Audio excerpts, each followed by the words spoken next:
Hello everyone and welcome back. My name is Mr. Kovalt, and in this video we're going to be going over the Chatelier's principle and the effect of concentration. So let's get into this. So what is Le Chatelier's principle? Le Chatelier's principle says that when a chemical system is at equilibrium and it's disturbed, then the system is going to shift in a direction that minimizes the disturbance. So we start with a system that's at equilibrium, and then we do something to the system that's going to make it not be at equilibrium anymore. We're going to disturb the equilibrium. And so now the system is going to shift in order to reach that equilibrium again and to minimize that disturbance. So there are certain disturbances that we're going to be looking at. There's concentration, there's changes in pressure, and things like that. In this video, we're going to focus on concentration. But the idea is the same for all the other disturbances or effects that you can look at. So let's get into this. Okay, so here we have our equation. So this is our equilibrium equation. N2O4 gas is in equilibrium with 2NO2 gas. And so let's remind ourselves about K and Q. So K is the equilibrium constant. So when our system is at equilibrium at a certain temperature, then the concentration of the products over the concentration of the reactants is going to equal some constant. So whatever that K value is, that K value should be reached or calculated from the equilibrium concentrations of your reactants and products. So this is a general expression for your equilibrium constant. It's going to be the concentration of products raised to their particular powers due to depending on their coefficients, and then the same for the reactants on the bottom. So concentration of reactants are on the bottom. And so here's the equilibrium expression, or our equilibrium constant expression for this reaction right here. So you'll see that the concentration of the product, NO2, is raised to the power of 2 here. And then you have the concentration of the reactant on the bottom. So if our system is at equilibrium and we know what the equilibrium concentrations are, we should be able to plug those in and we should get the equilibrium constant each and every time.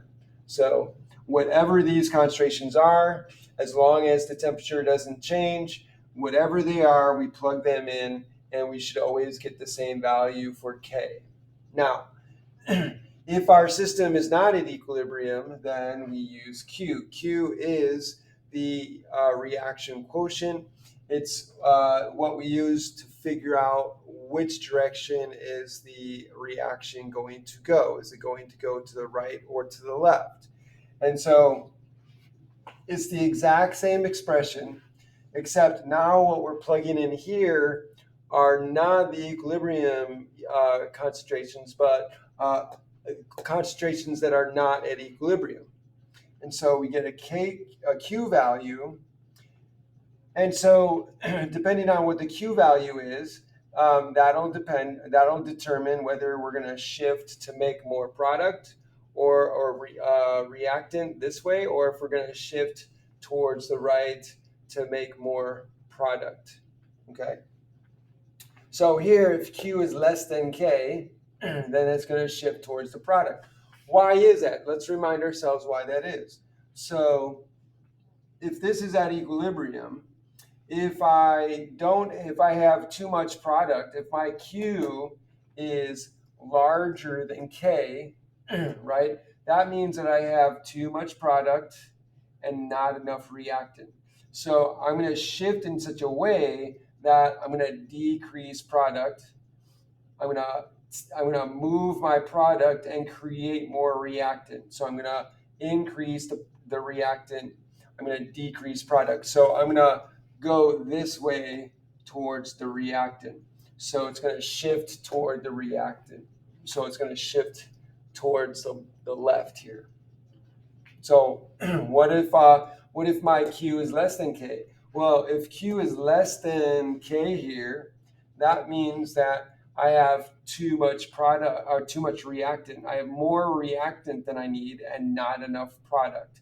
So the reaction equilibrium is going to shift in order to undo that. So it's going to shift in a way that's going to decrease the reactant. So I'm going to decrease the reactant. I'm going to increase the product. So reactant is going to become product. So the reactant is going to go, is going to make more product. So it's going to go this way. So it's going to shift towards product. And of course, if the Q value, if the reaction quotient is equal to the equilibrium constant, then that's going to be at equilibrium. Okay, so that's a good reminder of our equilibrium constant and our reaction quotient. So let's use an example here with concentration. So let's say, for the sake of argument, that K for this reaction, let's say it's equal to 2. Okay, let's say that K is equal to 2, and our equilibrium concentrations happen to be 4 and 2. So we're going to use just 4 and 2. So this is our equilibrium concentrations for NO2 and N2O4. Just for the sake of argument, this isn't true, but we're going to simplify the problem so we can see what's going on. So let's say this is our equilibrium concentrations at this particular temperature, and our K value is 2. Okay, so what happens when you change the concentrations? So there's a few things we can do, right? We can increase the reactants, one or more of the reactants. We can decrease one or more of the reactants. We can increase one or more of the products, or we can decrease one or more of the products. So we have 4 options. So let's go through each of those options to see what would happen according to Le Chatelier's principle. So Le Chatelier's principle, again, says that whatever disturbance you make in the system that is at equilibrium, the system is going to shift and correct itself in order to minimize that disturbance. So the topic for this video is concentration. So what happens, for example, what happens if we increase the amount of reactant? So what if we increase the concentration of the reactant on the bottom, right? So right now, 4/2 is at equilibrium, but if we throw some reactant into our reaction, let's say we increase the amount of N2O4, we just put some N2O4 into our system, now it's not at equilibrium anymore. So we're going to be in the Q situation. So let's say we add 2 for the reactant, or no, let's say we add 3. So let's say we add 3 for the reactant. So we are going to add 3 plus 3 reactants, right? So we add 3. So now it becomes 4/5. So now we're not at equilibrium anymore. So this is like our Q. Our Q value is 4/5. Now 4/5 is now going to be less than 2. So this is now not at equilibrium. So what is the system going to do? If the system wants to correct itself, so that way the reactants and products are now back to the ratio that it's going to give us 2, because this is our equilibrium constant at this temperature. So the system is going to shift to get our Q value. So now this is our Q value. This system is going to shift to get Q back to K, which is 2. So here, how is the system going to shift? Well, here we have too much reactant now because we added reactant. So what's going to happen? We're going to have to lose reactant and form product. So we're going to have to create more product from the reactant to get us back to 2. Well, how is that going to happen? That's going to happen if we take 2 of our reactants and create product. So if we move 2, so 2 of our reactants is going to create product, then that's going to give us 6/3. So now our equilibrium concentrations are 6 and 3, which is going to give us 2 again, which is our equilibrium constant. So now we're back at equilibrium with 6 and 3. And notice that the equilibrium concentrations here after we added reactant is not the same as the equilibrium concentrations here. So it's not going to shift all the way back to 4 and 2 because we've added some concentration, we added some reactants here. But the system is going to shift to decrease the amount of reactant, create more product until you get that equilibrium concentrations again. That's going to give us our constant K2. So that's what happens when you add a reactant, right? What happens if we, instead of adding reactant, we go ahead and we add a product? So here, so we're going to have 2. So our K is equal to 2, and that's going to be equal to 4/2. But what happens if we increase product instead? So let's say we add, instead of 3 reactant, we go ahead and add 3 product. So here, we're going to add 3 product to our system. So now the ratio is going to be 7/2, right? So now we're not at equilibrium anymore. That is going to be now our Q. Now our Q in this case is bigger than 2. So we're going to have to decrease the amount of product to make more reactant. So it's going to shift towards the reactants, right? It's going to shift this way to get rid of product and increase reactant to undo that disturbance. So I put some product in here, so I increase product. Now the reaction is going to shift towards reactant to decrease this and increase this. So what would happen? So I need to get this back to 2. So what would happen? So I need to lose some of the product to make reactant. It's going to shift a 1 this way. So I'm going to lose 1 here, gain 1 there, and I get, again, 6/3, which is going to be equal to 2.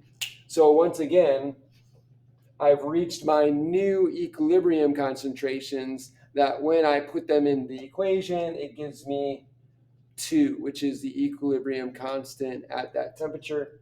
So I've reached the equilibrium, but notice again my concentrations here, my equilibrium concentrations here are not going to be the same. They're different than what I started with here, 4/2.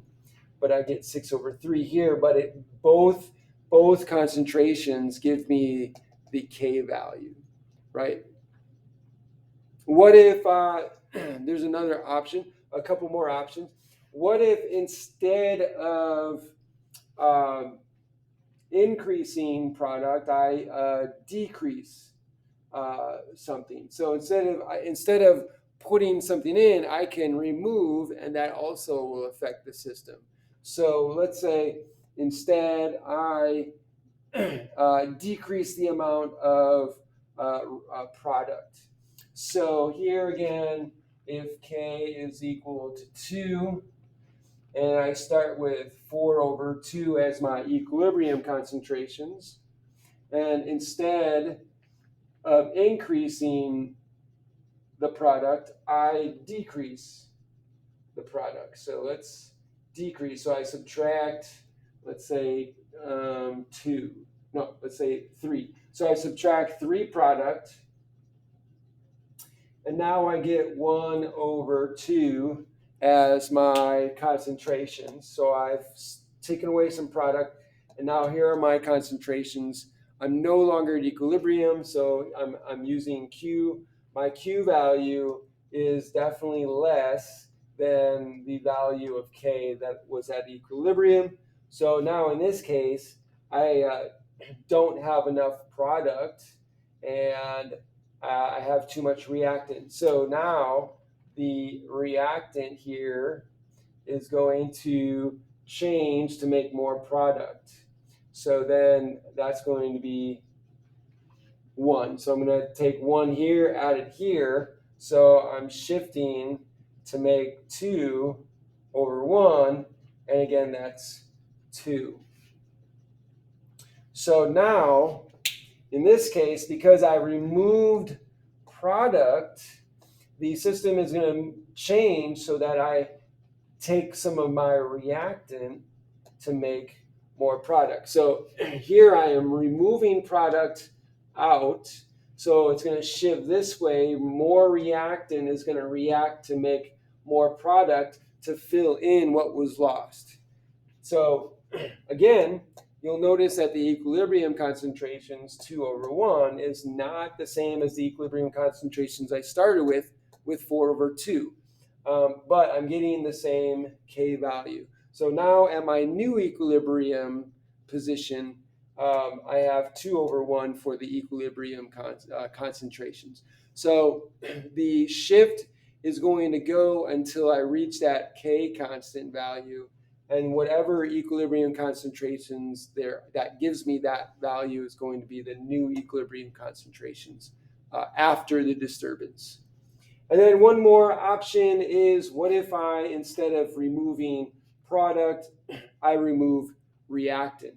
So once again, lastly, I have K is equal to 2, and I have 4 over 2, but let's say I remove reactant. So instead, I remove some reactant. So I'm going to have 4 over 1. Right, so let's say I remove 1 reactant. So I remove 1 reactant, now I have 4 over 1. So now I'm removing reactant, and so now in order to replenish as much as possible the reactant, the product is going to shift this way to make more reactant. So you can see that here. So this is now my Q value. I'm not at equilibrium anymore, so you can see that my Q value is 4. 4 over 1 is 4. That's larger than 4 over 2. So I got to decrease that. So some of my product is going to decrease to make reactant.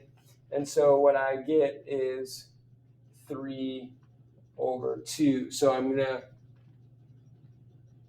to have one of my products form reactants, and I get 3 over 2. Or actually, I need more than that instead of, or less than that. It's going to be a shift of 0.666 with a line. So 2/3 of this is going to create, go from product to reactant. So then what I end up with is 3.3 or 3 1/3, and I end up with 1.666 or 1 2/3. And so now that's going to be the same as 2. And so now the equilibrium concentrations after removing some reactant, the shift is that the product is going to make more reactant to fill in that missing part, that disturbance. And so now the new equilibrium concentrations is 3 1/3 and 1 2/3, which again would give me the value of 2, which is my K value. And so that's how the Le Chatelier's principle works to explain what's going to happen when you increase or decrease the concentrations of one or more products or one or more reactants. I hope this was helpful. If you enjoyed this video, if this was a very helpful video to help you understand Le Chatelier's principle and the effect of concentration, please hit the like button right over here. If you subscribe to my channel, please subscribe to my channel. Hit that notification bell right up there, so you'll be notified by other videos I put out. And also put a comment in the comment section below. Let me know what you think, and let me know if you have any questions that I can help you with. Thanks for joining me. Have a great day.